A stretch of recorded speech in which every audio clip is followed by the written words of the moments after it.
Hello NCC, my name is Katelyn Campbell and I look forward to reading today's verse with you.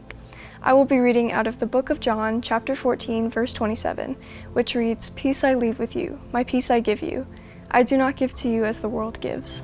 Do not let your hearts be troubled and do not be afraid." Here Jesus is speaking to his disciples, nearing the time of his crucifixion. The timing of this is significant because Jesus isn't promising his disciples a life free of hardship. Rather, he is helping them understand that when they experience hardships, there will be an incomprehensible peace, even in those hard moments. After reading this verse, I think it's important to ask ourselves the question, what is the peace of God? It's important to recognize that the peace Jesus is talking about is different from what the world has to offer.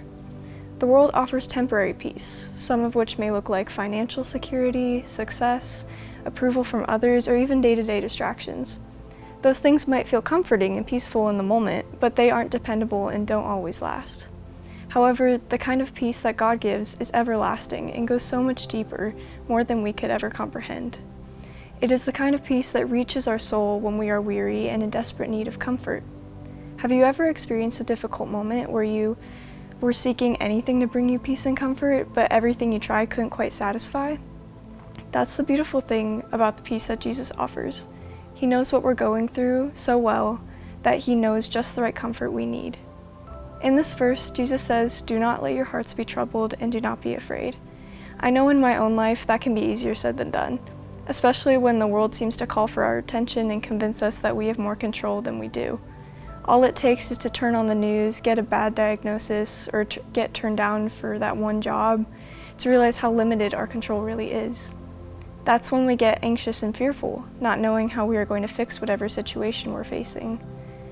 Jesus knew better than anyone the troubles of this world, yet he tells us that despite what we may face, we don't have to be troubled or afraid, because the God who created the universe and everything in it loves us and is in control.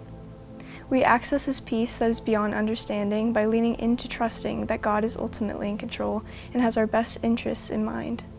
Romans 8:28 says, "And we know that in all things God works for the good of those who love him, who have been called according to his purpose."